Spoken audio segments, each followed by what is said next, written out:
You know those obvious warning labels on toaster ovens? We found the people they were written for. We've collected 10 stories where logic didn't just take a back seat, it got kicked out of the car completely. No bad luck here, just pure, avoidable stupidity. Here are 10 people who fought common sense and lost immediately. 1.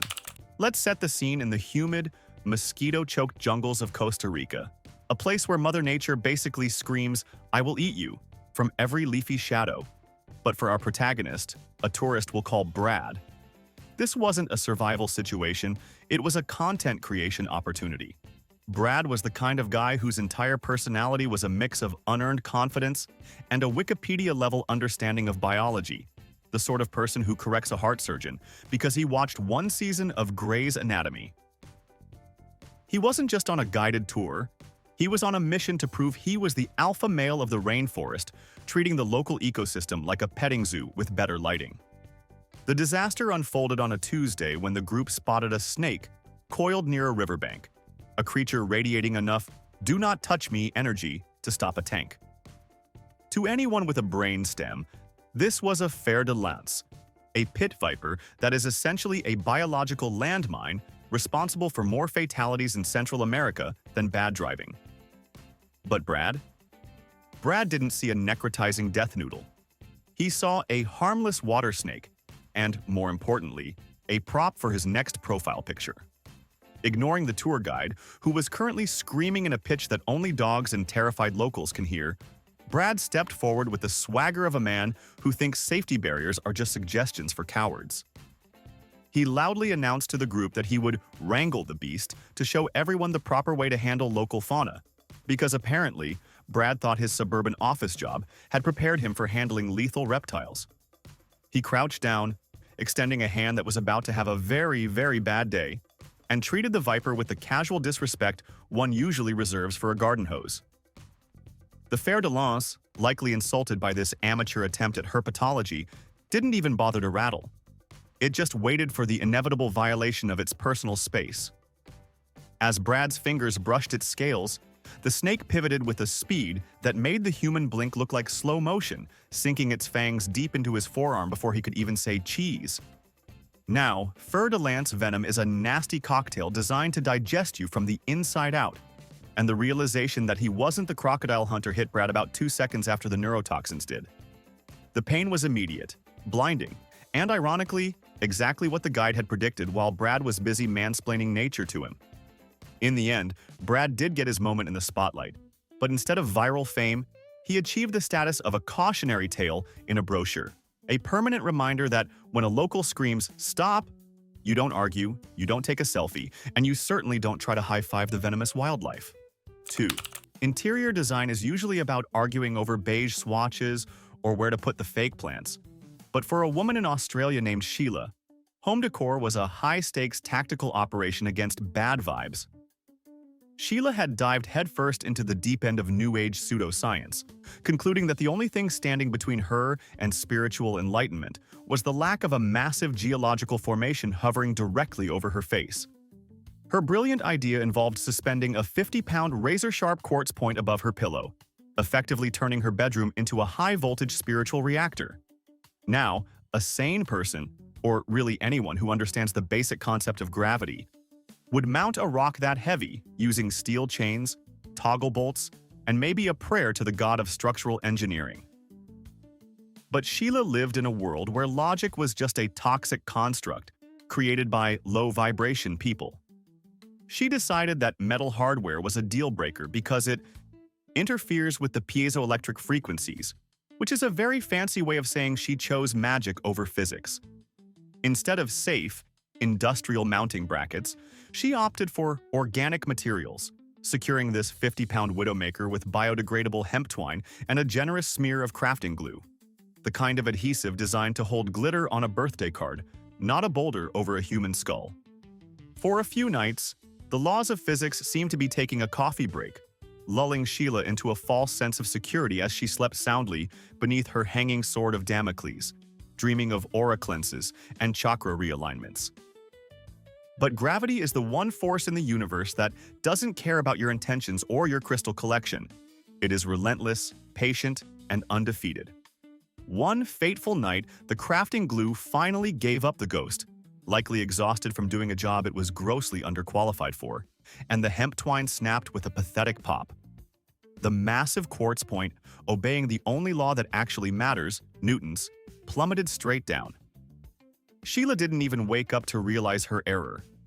The healing energy she sought was delivered with such sudden, kinetic force that it impaled her instantly, turning her bed into a very messy altar. The police report read like a dark comedy sketch, noting that while the room definitely had powerful energy, her understanding of load-bearing adhesives was terminally deficient, proving once and for all that while crystals might heal the soul, they are absolutely terrible for the rib cage when applied at terminal velocity. 3. There is a special breed of human known as the adrenaline junkie, a person who wakes up in the morning and decides that being alive is just a little too boring and needs to be spiced up with a chance of gruesome death.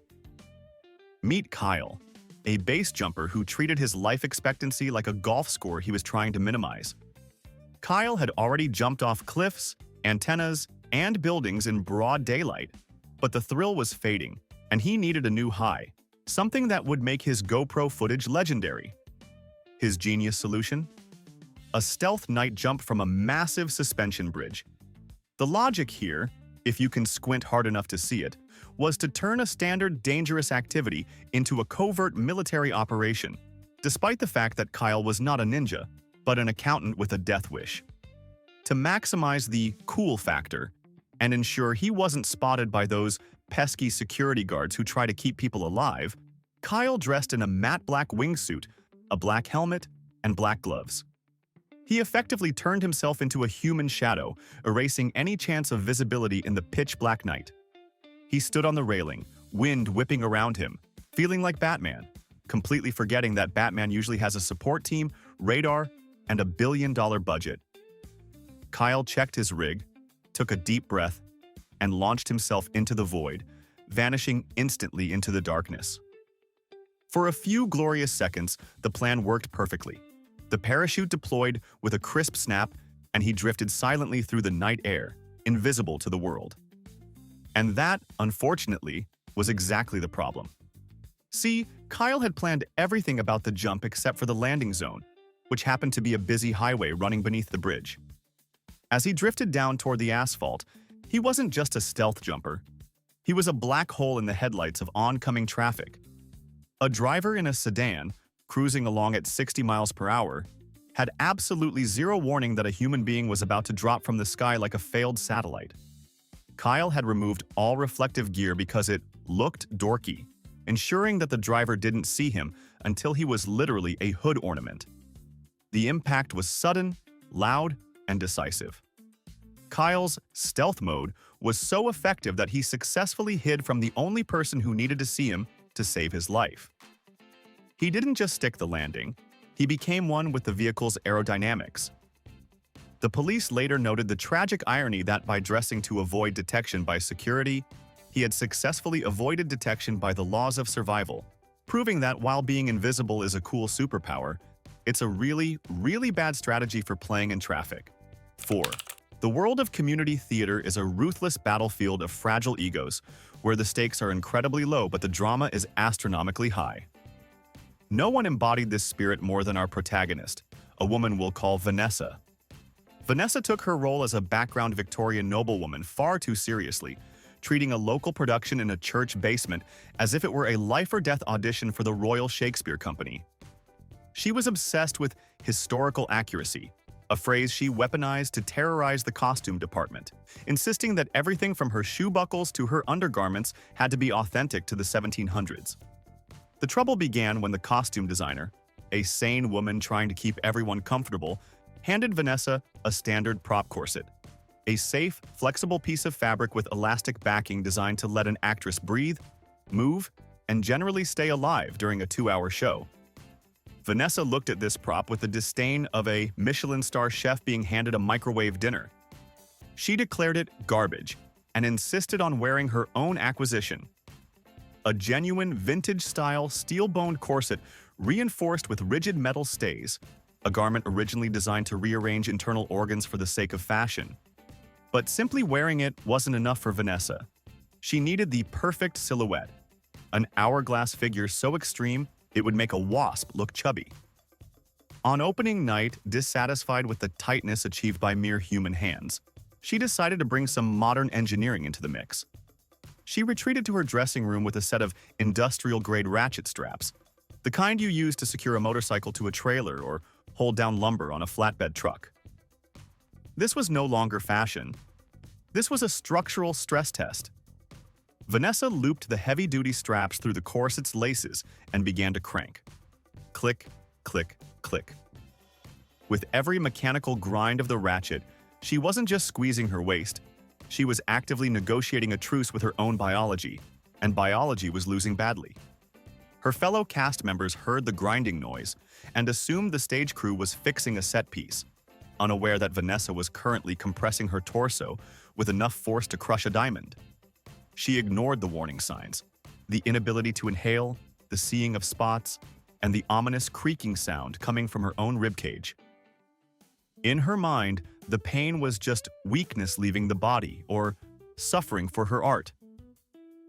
She cranked the ratchet one final fatal time, aiming for a waistline that defied anatomy. The laws of physics, tired of being ignored, finally snapped back. The immense pressure caused a rib to fracture explosively, driving the sharp bone fragment directly inward, where it punctured her lung and nicked her heart. Vanessa collapsed moments before her cue, fully costumed and historically accurate to the bitter end. She died right there in the dressing room, a martyr to her own vanity, achieving the ultimate stillness required for a period piece. The coroner's report was a mix of horror and confusion, confirming that while her waistline was indeed snatched, her survival instinct was tragically loose. 5. Let's travel to the picturesque, rugged mountains of India, where the views are breathtaking, the roads are terrifying, and the safety regulations are essentially non-existent. Here, we meet a shepherd named Raj, a man who viewed his flock of sheep not as living creatures, but as a slow-moving, woolly traffic jam that was ruining his afternoon schedule. Raj was crossing a particularly narrow, high-altitude bridge, a structure that looked like it was held together by rust, moss, and good intentions, and the sheep were taking their sweet time. Sheep, by their evolutionary nature, are not known for their urgency. They are programmed to eat grass, stare blankly at walls, and panic at the slightest provocation. But Raj was a man of action, and he lacked the patience for nature's slow rhythm. He decided that what this delicate situation needed was a sudden injection of terror. He reached into his pack and pulled out a massive, compressed-air foghorn, the kind used to warn supertankers of impending collisions, or to start rave parties. His logic, if we can be generous enough to call it that, was that a loud noise would motivate the sheep to trot faster to the other side. He did not consider the physics of a stampede, the acoustics of a canyon, or the psychology of prey animals trapped on a ledge. He stood directly behind the flock, took a deep breath, and blasted the horn right at their rear ends. The sound echoed off the canyon walls like a cannon shot. The plan worked, but it worked too well. The sheep didn't just move. They exploded into a state of absolute blind panic. In the animal kingdom, when a prey animal hears a deafening noise, it doesn't form a single-file line and proceed to the nearest exit. It runs away from the source of the noise with zero regard for obstacles. The obstacle, in this case, was Raj.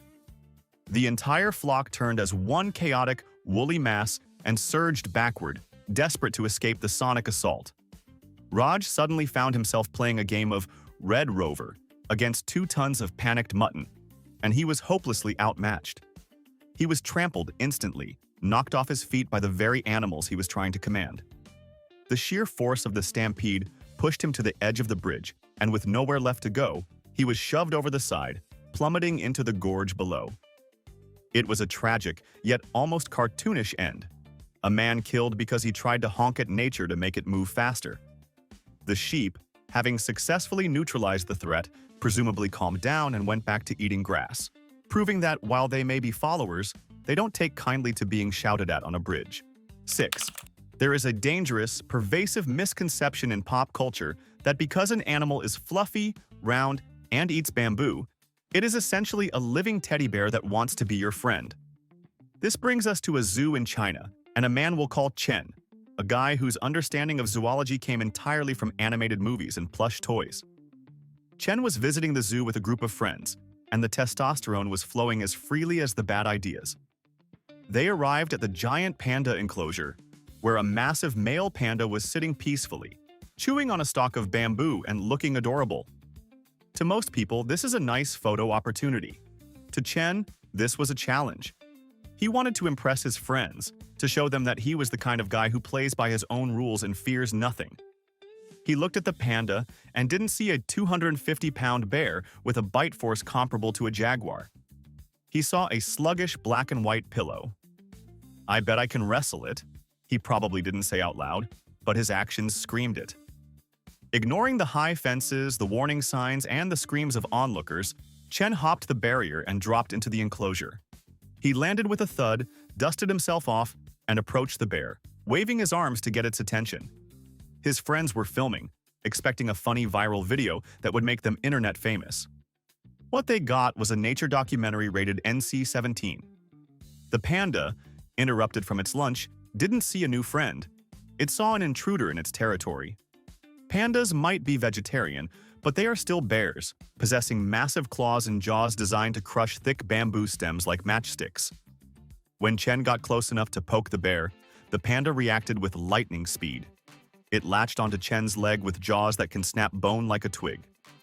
The wrestling match lasted about 4 seconds. Chen realized too late that Kung Fu Panda is not a documentary and that this animal was a powerhouse of muscle and instinct. The bear dragged him down and delivered a series of bites that turned Chen's tough guy act into a medical emergency. By the time zookeepers could intervene, the damage was catastrophic. Chen bled out from severe trauma, killed by the very animal he thought was a harmless goofball. The footage his friends captured didn't make them cool. It served as horrific evidence for the coroner. Chen's legacy is a stark reminder that just because an animal looks cute on a logo, it doesn't mean it won't delete you from existence if you jump into its living room and start a fight. 7. For most of us, the fear of death is existential. But for a Florida retiree we'll call Gary, the fear was entirely structural and related to humidity levels. Gary lived in the swampy heart of a state known for questionable decisions, and he had developed a phobia bordering on mania regarding insects, moisture, and the general process of decomposition affecting his remains. While most people spend their retirement playing golf or yelling at the news, Gary spent his time designing the ultimate defense against worms. He decided that the standard funeral industry was a scam, and that he alone could engineer a vessel capable of preserving his body for eternity, like a modern-day pharaoh in cargo shorts. He retreated to his workshop, which he had meticulously soundproofed to avoid hearing his neighbors' lawnmowers, and began fabricating his masterpiece, a custom, high-grade stainless steel coffin. This wasn't just a box, it was a fortress. He welded the seams with industrial precision, installed heavy-duty rubber gaskets usually found on submarine hatches, and fitted the lid with a high-tension auto-locking latch system designed to keep the world out forever. The craftsmanship was undeniably impressive, but his foresight was catastrophically absent.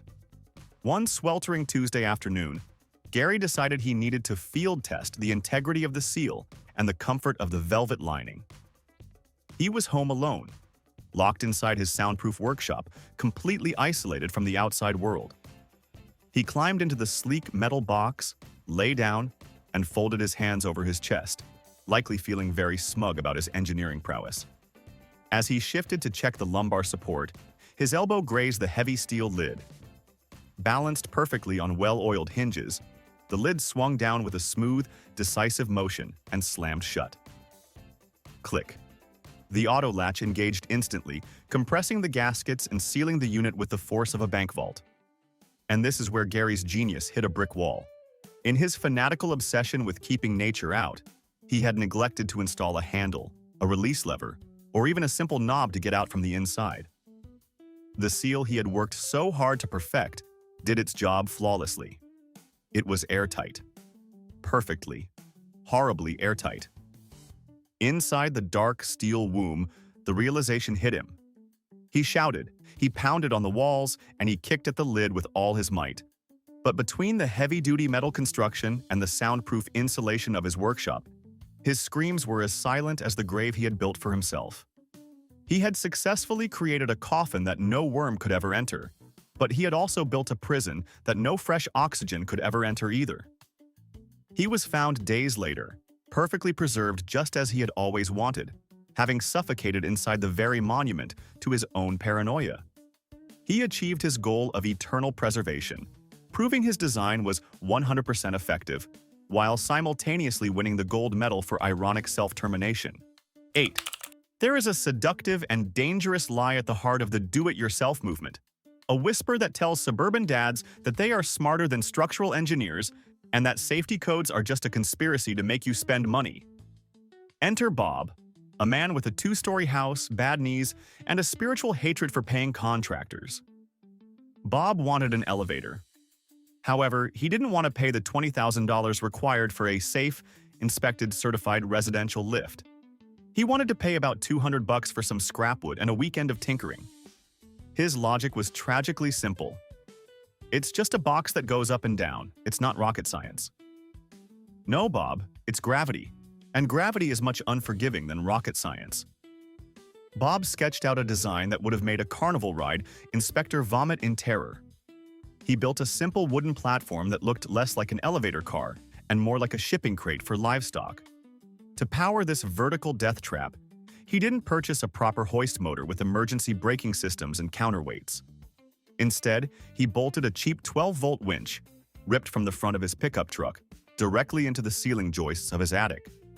Now, a truck winch is designed to pull rolling loads horizontally across the ground, not to deadlift a suspended swinging load vertically.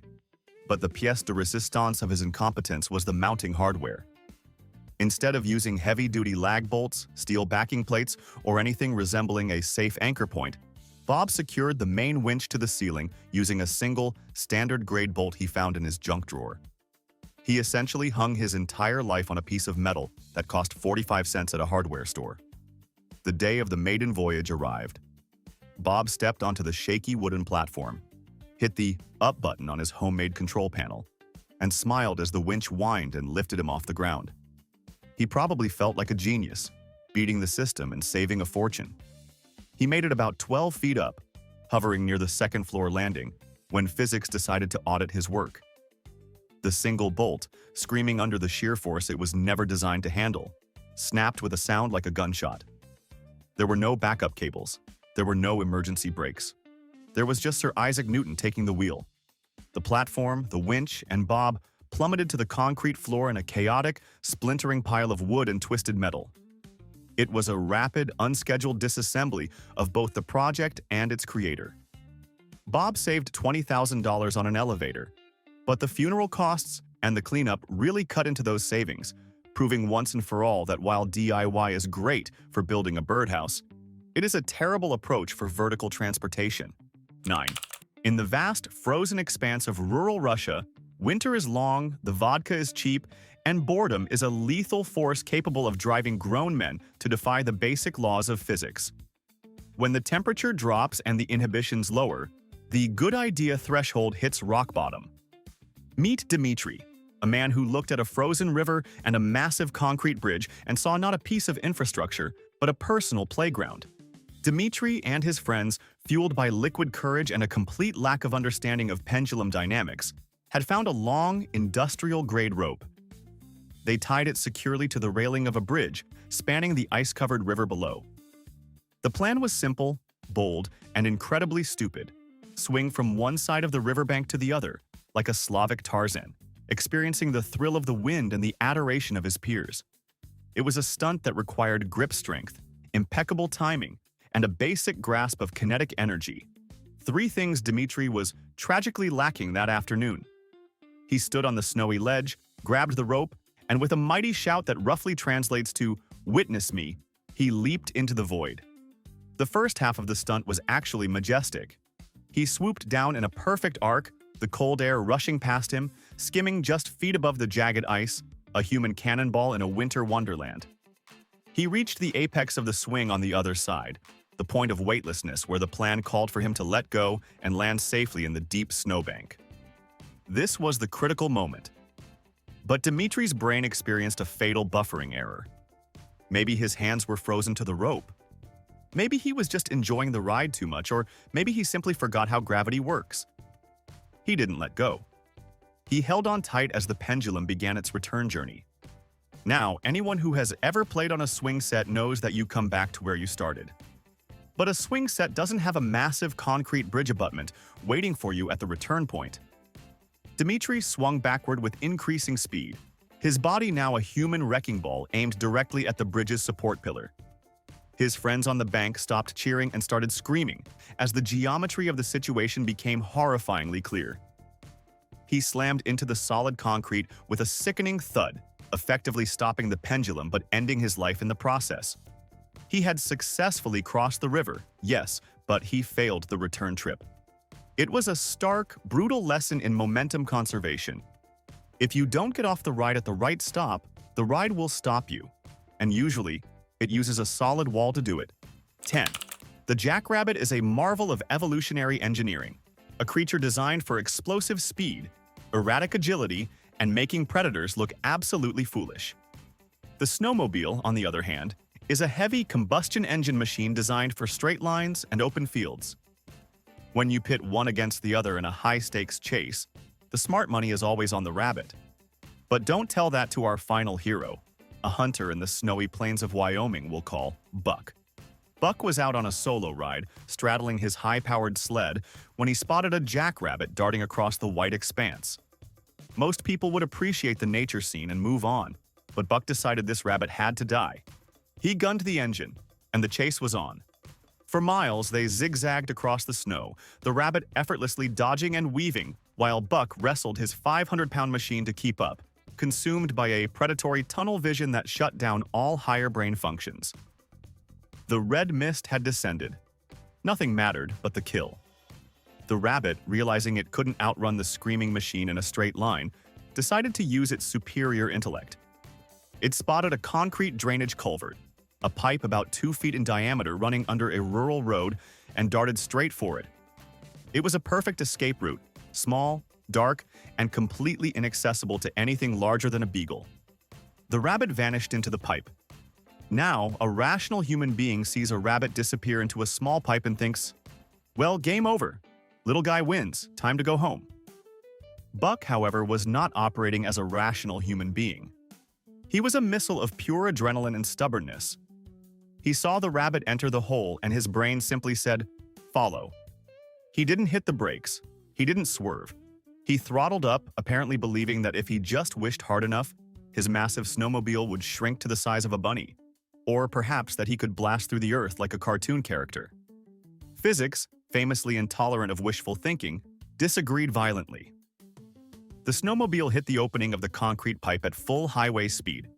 It did not fit. The skis caught the edges of the culvert, bringing the machine to a violent, instantaneous, and bone-shattering halt. The kinetic energy had to go somewhere, and since the snowmobile stopped dead, Buck became a projectile.